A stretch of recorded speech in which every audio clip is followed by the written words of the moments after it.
गंगा पुत्र के खिलाफ शिखंडी का हल्ला बोल। अर्धनारेश्वर से होगा शिव भक्त का सामना। किन्नरों के खातिर किन्नर महामंडलेश्वर ने ठोकी चुनावी ताल। काशी से हिमांगी सखी ने भरी चुनावी हुंकार। अब कैसे जीत की हैट्रिक लगा पाएंगे पीएम मोदी? हर हर महादेव, हर हर महादेव। नमस्कार, मैं हूं आपके साथ कविता राणा। भाजपा को 400 पार का सपना दिखाने वाले देश के प्रधानमंत्री नरेंद्र मोदी क्या खुद की सीट निकाल पाएंगे? आज ये सवाल इसलिए उठा है क्योंकि इस बार पीएम मोदी के रास्ते खुद को शिखंडी बताने वाली किन्नर महामंडलेश्वर हिमांगी सखी खड़ी हो गई है। किन्नरों के हक की लड़ाई लड़ने के लिए हिमांगी सखी चुनावी मैदान में उतर चुकी है। अखिल भारतीय हिंदू महासभा के कार्यकर्ता चक्रपाणी महाराज ने उन्हें ये मौका दिया है। नए भारत की नई तस्वीर में किन्नर समाज को मुख्यधारा से जोड़ने के लिए पीएम मोदी ने उन्हें उनकी आधिकारिक पहचान दिलाई, लेकिन रोजी रोटी को लेकर आज भी किन्नर समाज में असंतोष का भाव है। और शायद यही कारण है कि किन्नरों के उत्थान के लिए अब की बार किन्नर महामंडलेश्वर हिमांगी सखी चुनावी मैदान में है और शिखंडी बनकर गंगा पुत्र से लोहा लेने की कोशिश भी कर रही है।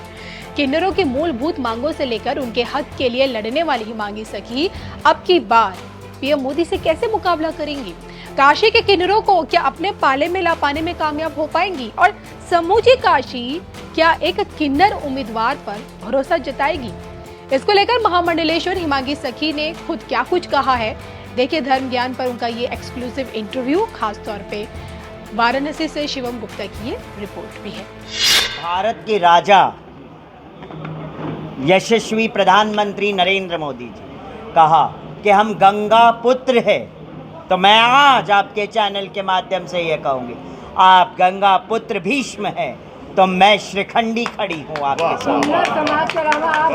आप आए और नतमस्तक हो इस श्रीखंडी के सामने, इस ब्रह्मल्ला के सामने, इस अर्धनारेश्वर के सामने, और हमारा जो शंखनाद है उस शंखनाद को एक्सेप्ट करें। काशी में कहते हैं इस बार 400 पार है, तो कितनी सीटें आप निकाल पाएंगे? अर्धनारेश्वर बैठे हैं ना, जितनी ज़्यादा सीटें होंगी आएंगी, क्यों नहीं आएंगी? मुझे काशी वासी पे भी भरोसा है कि अर्धनारेश्वर को कभी नाराज नहीं कर। आज आप काशी में जो चुनाव लड़ रही हैं वो शिखंडी के रूप में लड़ रही हैं, बृहन्नला के रूप में लड़ रही हैं, अर्धनारेश्वर के भी रूप में लड़ रही हैं।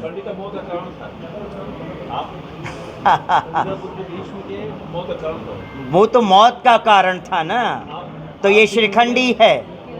श्रीखंडी कभी किसी, ये कलयुग में जो श्रीखंडी आई है ना, ये मौत का कारण किसी का नहीं बन सकती है, ये आशीर्वाद का कारण बनेगी। अगर आप हम श्रीखंडियों पे, हम अर्धनारेश्वरों पे आशीर्वाद बनाएंगे तो हमारा भी आशीर्वाद बना रहेगा। और नहीं, काशी में आपके समाज का कुल कितना वोट है? अब काशी में हमारे समाज का तो कहते ना गिनती नहीं है, इतने वोट है, वो आने वाले समय में पता चल जाएगा आपसे। एक सवाल ये है, क्या लगता है कि आपके समाज के वोट से आप सदन तक पहुंच जाएंगी? पहुंचूंगी, क्यों नहीं पहुंचूंगी? मुझे विश्वास है अर्धनारेश्वर की भूमि पे खड़ी है और मेरा अर्धनारेश्वर ही अपने अंश को आगे बढ़ाए। सही कह रही हूँ ना श्रीकांत जी? वोट तो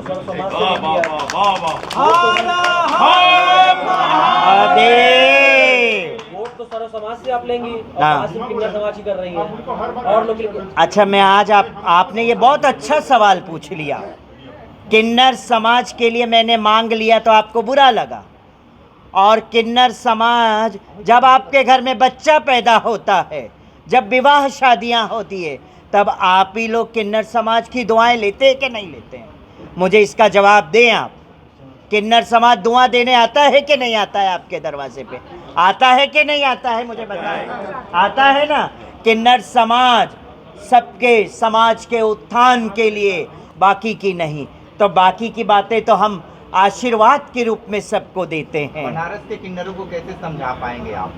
बनारस के किन्नर समझदार है, और जो रियल किन्नर होंगे वो समझ जाएंगे इस बात को कि ये महामंडलेश्वर हिमांगी सखी खड़ी है तो आज हमारे समाज के लिए खड़ी है। क्या दो तरह के किन्नर है क्या? एक चीज आप ये बताइए कि आजादी के बाद से अगर किन्नर समाज के लिए कुछ किया गया है तो मोदी जी ने किया है। क्या ये किया? नहीं किया है। क्या किया है? वो एक अलग आप मुझे नहीं, मुझे बताइए ना क्या किया है आज तक। मुझे आपके पास डिटेल्स होगा ना, है ना? उन्होंने एक पहचान दिलाया, क्या? थर्ड जेंडर की पहचान दिलाई। मोदी सरकार ने दिलाया। अच्छा, मगर एक चीज़ है, थर्ड जेंडर की आप पहचान की बात करते हैं, रोजी रोटी की बात करते हैं किन्नर समाज की। किन्नर समाज कहाँ से रोजी रोटी चलाएगा अपना?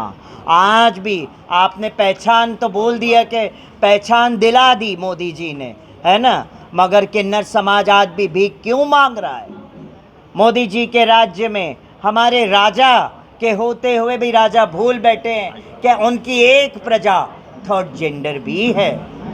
मांगी जी, बनारस की विकास को आप किस रूप में देखती हैं? बनारस के विकास को, बनारस का विकास, अब आप बनारस वासी ही जानते हैं कि बनारस का विकास कैसे है। हमारे श्रीकांत पांडे जी यहाँ बैठे हैं, बनारस के विकास के बारे में बताएंगे कि आप सब लोकल है यहाँ के, बनारस का क्या विकास हुआ क्या नहीं, आप सब जानते हैं। प्रधानमंत्री के मुकाबले आप खड़ी हो रही हैं, और क्या क्या मुद्दे होंगे आपके? आप सब समाज के लिए क्या योजना बनाएंगे? क्या किस तरीके से आप उनसे मुकाबला करेंगी? क्या लक्ष्य है आपका? हमारा मुद्दा यही है, किन्नर समाज को मेन स्ट्रीम में लाना चाहिए। बेटी बचाओ बेटी पढ़ाओ का नारा हमने कभी गलत कहा है?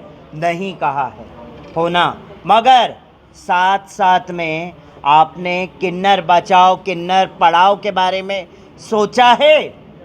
किन्नरों को शिक्षित करने के बारे में सोचा है? नहीं सोचा है ना?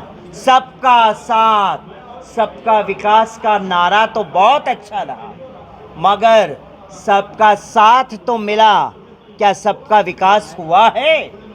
हुआ है तो मुझे बताए, सबका विकास हुआ है?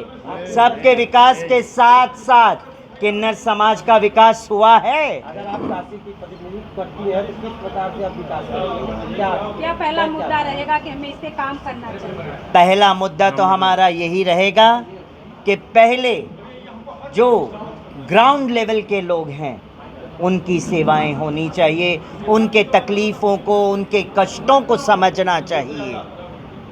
हमारा जीवन तो समर्पण है समाज के लिए, समाज के उत्थान के लिए। किन्नर जीती किसके लिए? आप समाज के लिए ही तो किन्नरों का जीवन है। जीवन जिएगी भी समाज के लिए और ये किन्नर मरेगी भी समाज के उत्थान के लिए। और समाज में नर नारी और अर्धनारी तीनों आते हैं। मैं कभी पार्शलिटी नहीं करती हूँ कि मेरा किन्नर समाज, मेरा तो आप भी सब हमारे ही हैं, आप हमारा परिवार है। मगर आज मुझे किन्नर समाज के बारे में क्यों मुद्दा उठाना पड़ा? आपने देखा राम मंदिर का भी मुद्दा आपने देखा ना? आप सब जानते हैं ना राम मंदिर के बारे में भी। राम मंदिर के पक्षकार सबसे पहले कौन थे? अखिल भारत हिंदू महासभा। सुन, है ना? उनको तो इनविटेशन तक नहीं मिला राम मंदिर के लिए। मैं क्या कहूँ?